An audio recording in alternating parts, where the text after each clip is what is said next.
राम। यह प्रवचन परम श्रद्धेय स्वामी जी श्री राम सुखदास जी महाराज द्वारा दिनांक 8 सितंबर सन 1991 को प्रातः लगभग 5 बजे जयपुर में हुआ। राम। नारायण नारायण नारायण नारायण राम राम राम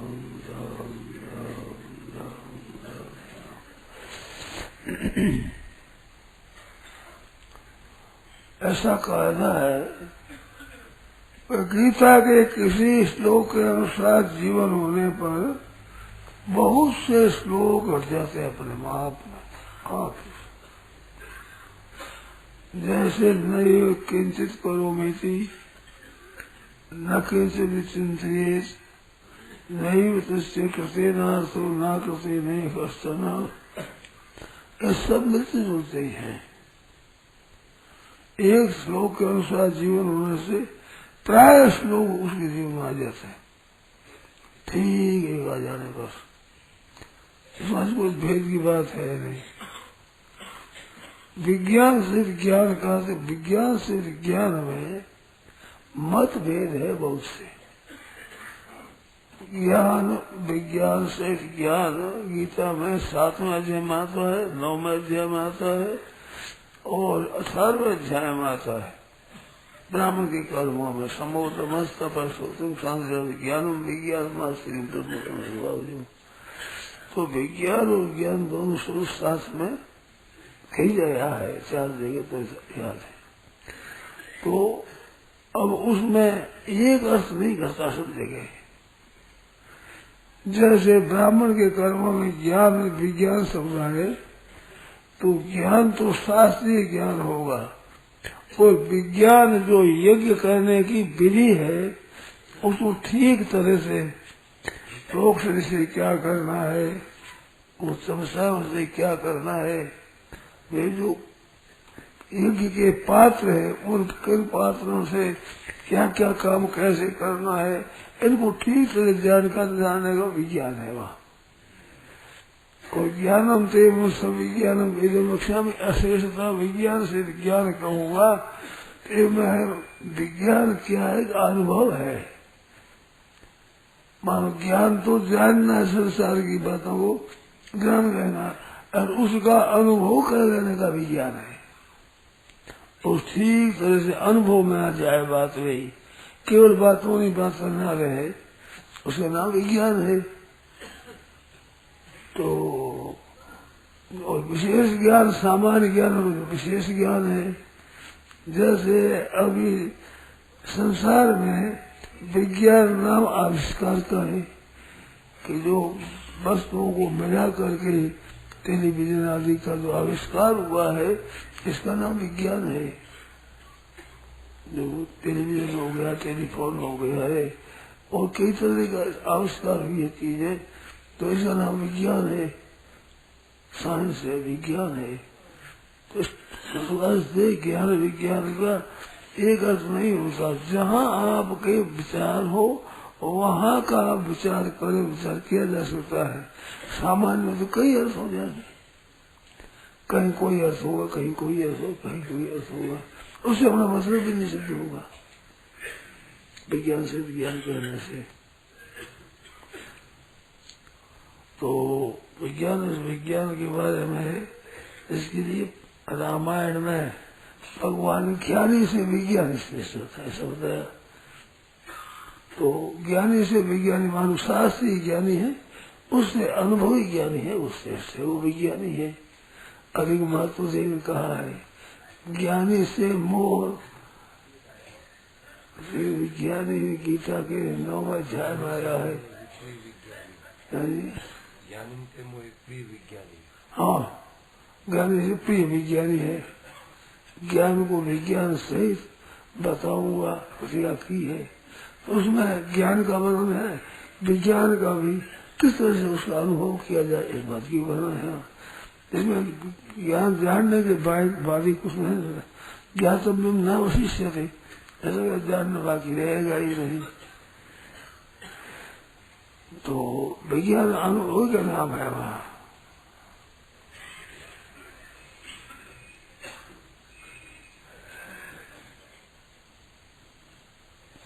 तो अनुभव में सब बात मिल जाती है। ठीक बात है। आज से मना करते हैं किंचित भी चिंतित, इसलिए वो ना करते नहीं कष्टन नहीं तसे कृत्य से न करते नहीं कष्टन नशा स्वरूप पास रहा। न करने से मतलब है, न करने से मतलब है, न भी प्राणी ख्याल के मतलब है, तो कुछ भी चिंतन न करे। वहाँ बात खास है कि वहाँ करना क्या है, कुछ नहीं करना ही करना है। वहाँ खास चीज है ये। जैसे एक मकान में आते हैं तो 4-5 दरवाजा है, उनसे आते हैं तो दरवाजा तक तो अलग अलग है, भीतर आते हुए सब एक हो जाते, यही भी आ जाते हैं। ऐसे जितनी जानने की चीजें हैं सब समाप्त कहाँ होती है, न करने में समाप्त होती है।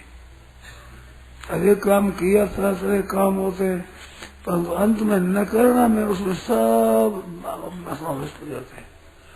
अंत में न करने में समाप्त हो जाते हैं। जैसे व्यवहार अलग अलग करते हैं, परंतु नींद आती है तो नींद में सब एक हो जाते हैं।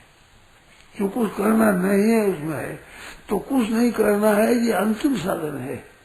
जितने ही साधन दुनिया मात्र के साधन है, उन साधनों में अंतिम साधन है, इसमें सब एक हो जाते हैं। ज्ञान और भक्ति योग सब आ जाता है इसके अंतर्गत, कोई बाकी नहीं रहता। ऐसी बात है। दूसरी बात ये कहते हैं भाई समाधि लग जाए तो समाधि जैसे योग दर्शन की समाधि है, उसमें तो चित्त की वृत्तियों का निरोध करने का नाम योग है। और गीता में चित्त की वृत्तियों के निरोध का भी योग नाम है 6 अध्याय में। परंतु गीता का खास योग, वो गीता जिसमें योग कहती, योग शास्त्र गीता है, वो समत्वम योग उच्चते है। उसमें चित्त वृत्तियों का निरोध करना नहीं है। मानो हृदय में हार्दिक शोक न हो, राग द्वेष न हो, अनुकूलता प्रतिकूलता से अपने में कुछ भी फर्क न पड़े, उसका योग है। तो बहुत अंतर है। पातंजलि योग दर्शन में अवसर है। अपने योग के 3 अर्थ किए।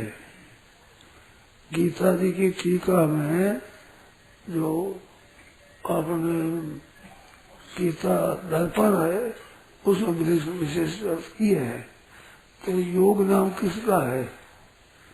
तो योग समता का नाम योगा, और तम विद्या दुख संयोग वियोग वियोग संतम, दुखों के संयोग के वियोग का नाम योग है। 2 तरह परिभाषा की है। तीसरी परिभाषा आती है वो योगा कर्म सुकौशलम, तो वो योग की परिभाषा नहीं है। कई लोग ऐसा मानते हैं। बड़ा अच्छे टीकाकार पूज्य आचार्य हुए, उन्होंने समत्व में योग तो योग माना है, दुख संयोग वियोग योग योग माना है, परंतु योग कर्म सुकौशलम में योग की महिमा मानी है। मानो कर्मों में योग ही कुशलता है, योग अगर नहीं हो तो कर्म कुछ तत्व नहीं है। ये महिमा है योग की, परिभाषा नहीं है। कोई ऐसा भी मानते हैं कि कर्म में कुशलता है वो योग है, कोई योग की परिभाषा ही मानते हैं, ऐसा मानते हैं कोई टीकाकार। तो कोई कर्मों में कुशलता है, चोरी करने में कुशलता है, धक्का डालने में कुशलता है, तो उसका नाम योग हो जाएगा। यही योग नहीं होगा। योगा कर्म सुकौशलम, योगा कर्म सुकौशलम योग है, वो कर्म से कुशलता का नाम योग है। तो ये बैठेगा नहीं ठीक तरह से, ऐसी किया है। और अपने योग के 3 अर्थ किए है। एक तो समत्वम योग उच्चते है, और दुख संयोग वियोग वियोग संगतम। तो दोनों में क्या अंतर है कि संसार के संयोग का वियोग हो जाए उसका नाम योग है, और साम्यावस्था में प्राप्त हो जाए उसका नाम योग है। तो संसार के संयोग का वियोग होने पर साम्यावस्था हो जाएगी, और साम्यावस्था होने पर संसार का वियोग हो जाएगा। दोनों एक बात मिल जाती है। वेदांत में जिस तरह से है मूला विद्या से जगत निवृत्ति और पारमानंद की प्राप्ति, ये लोग मानते हैं। हर एक मोक्ष मानते, मोक्ष के स्वरूप मानने में मतभेद है। कोई कहते हैं किस प्रकार के दुखों का ध्वंस होता है, उसका नाम मोक्ष है। कोई कहते हैं आध्यात्मिक आदि भौतिक दुख मिट जाए, उसका नाम मोक्ष है। ऐसे नए नए मत है दर्शनों के। और वेदांत अद्वैत सिद्धांत है, उसमें मोक्ष के दो अंश माने हैं, एक मूला विद्या से जगत निवृत्ति और एक परमानंद की प्राप्ति। तो जगत की निवृत्ति है, ये दुखों की निवृत्ति होगी, चाहे वो परमानंद की प्राप्ति हो गई, इसका नाम मोक्ष है। तो गीता ने यही दुख संयोग वियोग में संसार के वियोग का नाम योग है और समता परमात्मा स्वरूप का नाम योग है। तो ये योग लिया है। और योग का अर्थ आता है कि मया तस्मिदं सर्वं जगद्दर्शनमूर्तिना मत्स्थानि सर्वभूतानि नतां मत्स्थानि भूतानि पश्चिम योग में ईश्वर, मेरा ऐश्वर में योग पश्चिम ईश्वर संबंधी योग देख। तो यहाँ योग किसका है? इसका योग नाम है भगवान के सामर्थ्य का, भगवान का विलक्षण सामर्थ्य है, उसका नाम योग का है। तो एक यदि योग से योग बनता है, मानो योग उसके साथ समाधि नाम योग है। एक योग है जिसका नाम है समाधि हो जाए, कुछ भी चिंतन हो, इसका नाम योग है। और एक सामर्थ्य का नाम योग है, प्रभाव। तो योग शब्द में सब शब्द है, सामर्थ्य भी है और दुखों से योग का वियोग भी है और समता भी है और सामर्थ्य भी है। योग से सामर्थ्य आ जाती है। ये जो अभी हम काम क्रोध जीत नहीं सकते, पर योग की प्राप्त हो जाए कहीं मान जीतना मौत मामूल हो जाएगा, सामर्थ्य की ताकत आ जाएगी, उसका नाम योग है। तो भगवान ने जहाँ अपना योग बताया तो वहाँ सामर्थ्य बताया है। दो बार कही भगवान पश्चिम में योग में ईश्वर, एक तो 11वें में कहा है, एक 9वें में कहा है। तो वो न तुम आम सख्य से माने नहीं, मैं सतक्षुषा अपने नेत्रों से तुम नहीं देख सकता, दिव्यम चक्षु, मैं तेरे को दिव्य चक्षु देता हूँ पश्चिम योग में ईश्वर संबंध योग देख। तो विराट रूप का जो दर्शन कराया है वो योग है, उसका सामर्थ्य का भगवान ने कैसे विराट रूप से प्रकट हो जाते हैं इसका नाम बताया है। तो हमने विचार किया तो व्याकरणिक रीति से एक युज योगे से योग बनता है, एक युज समाधि से बनता है और एक युज संयम ने धातु है उससे योग बनता है। युज बनता है, योग शब्द ऐसा कैसा बन जाएगा। तो तीनों का नाम है, तो तीनों एक हो जाते हैं। और योग ऐसी सिद्धि है कि उस सिद्धि होने पर तो वो आप में शक्ति अलौकिक आ जाएगी, वृद्ध शक्ति आ जाएगी, सामर्थ्य आ जाएगी। दूसरी बात एक योग है वो जैसे कर्म और कर्म योग, भक्ति और भक्ति योग, ज्ञान और ज्ञान योग, ये दो चीज है। भक्ति और भक्ति योग एक नहीं है, कर्म और कर्म योग एक नहीं है, ज्ञान और ज्ञान योग एक नहीं है। जब तक समता की प्राप्ति नहीं हो तब तक भक्ति होने पर भक्ति योग नहीं हुआ है। समता की प्राप्ति हो जाए, निर्विकार तक प्राप्ति हो तब वो भक्ति योग हुआ। ऐसे ज्ञान के द्वारा जब तक निर्विकार स्थिति नहीं हो तब तक वो ज्ञान हुआ, विवेचन हुआ है सत असत नित्य अनंत का, परंतु योग नहीं हुआ। और जब इस नित्य अनित असत के विचार के द्वारा जब सिद्धि हो जाती है तब उसको योग कहते हैं। योग हो तो वो ज्ञान योग है। ऐसे भक्ति है, भक्ति योग है, कर्म है, कर्म योग, सब काम किए जाए उसका नाम कर्म है। योग नाम कर्म है जब समता आ जाए, राग द्वेष अर्घ शोक नहीं हो तो वो योग हो जाता है। लोग कह देते हैं कर्म योग करते हैं, लोग काम कर्म योग काम करते हैं, कर्म योग करते हैं, तो कर्म योग नहीं होता, वो कर्म होता है। कर्म शुभ अशुभ फलजनक होता है। योग में शुभ अशुभ फल पैदा नहीं होते, वो समाप्त हो जाती योग में। ये बात है। अब इसमें शंका हो जो आप पूछो, योग प्रश्न पूछा तो योग में अब गोल मार्ग योग में मैं क्या ग्रंथ भेज रहा हूँ बताओ। प्रश्न मेरा हाँ जी, कि जैसे कंठी है गले में, हाँ, और वो कंठी का पता चल गया, ध्यान नहीं था, किसी ने बता दिया कंठी है, तो फौरन उधर दृष्टि चली जाती है, मन में संतोष हो जाता है। अच्छा, आप हर रोज कहते हो भगवान है, हमारे भी ठीक जैसे भगवान है, फिर भी ऐसे भीतर से संतोष नहीं होता, फिर भी मन में प्रश्न बना रहता है, ये क्या हेतु और कैसे बताइए? इसमें आप पूछते हैं कि जैसे गले में कंठी है, स्नान किया, स्नान के बाद देखा तो कंठी पाई नहीं, तो बड़ी व्याकुलता हो गई, कंठी कहाँ खो गई, कटने कहाँ रह गई, क्या हो गया, कहीं चुरा लिया, क्या हो गया।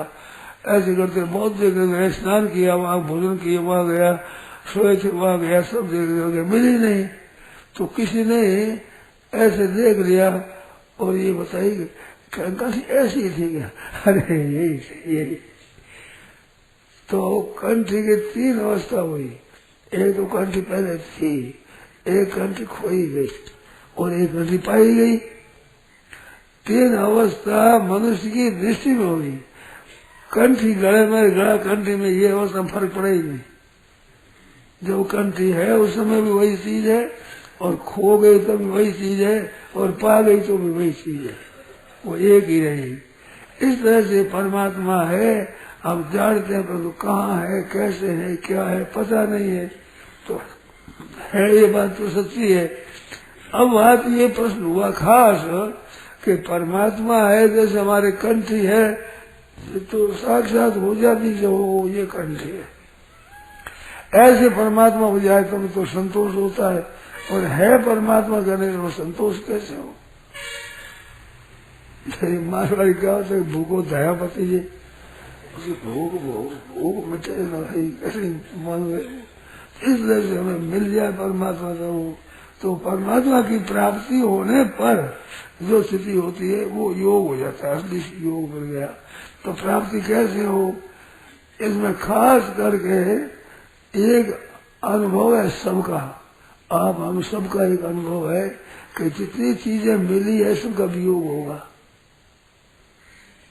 शरीर का वियोग होगा, सामर्थ्य का वियोग होगा, परिस्थिति का वियोग होगा, अवस्था का वियोग होगा, अब आज जो कुछ अपने पास सामर्थ्य का वियोग होगा।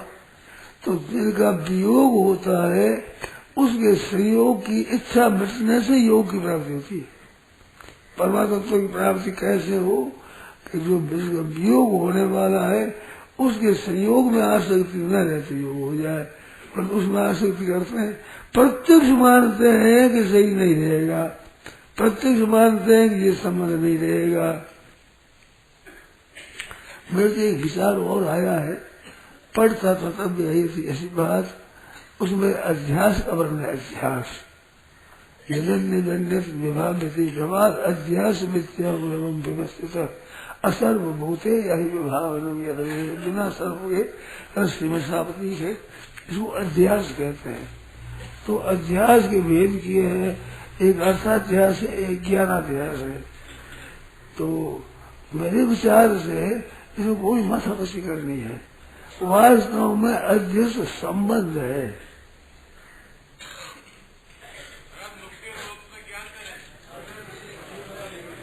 क्या करें? अलग बात ये रही कि संसार का जो संबंध है वो संबंध नहीं है, बात तो ये है। नाशवान का संबंध नहीं है। अगर ये अनुभव कर लो कि नाशवान संबंध कैसे है, बचपन था जब कहते मैं बच्चा हूँ, आगे बड़े को बच्चा नहीं कहते, तो बचपन का वियोग हो गया। ऐसे ही वृद्धावस्था आएगी तो जवानी का वियोग हो गया, जिनका सब वियोग होता है। जागृत स्वप्न सुषुप्ति का वियोग होता है, समाधि का वियोग होता है, ध्यान का वियोग होता है। तो वियोग होता है, उनको जो महत्व दे रहे हैं ये है गलती, और इस सब का संयोग का वियोग है, ये असली चीज है। अगर परमाणु तत्व को चाहते हो तो जिनका वियोग होने वाला है उसको महत्व मत दो, उसका आदर महत्व देते हो। बड़ा भारी रुपया मिल जाए, आदर मिल जाए, कोई नमस्कार भी करे तो अच्छा लगता है, तो अच्छा लगता है, तब योग कैसे होगा? ये नमस्कार तो वियोग होगा, आदर का भी वियोग होगा, प्रशंसा का भी वियोग होगा, जागृत का भी वियोग होगा, समाधि अवस्था का भी वियोग होगा।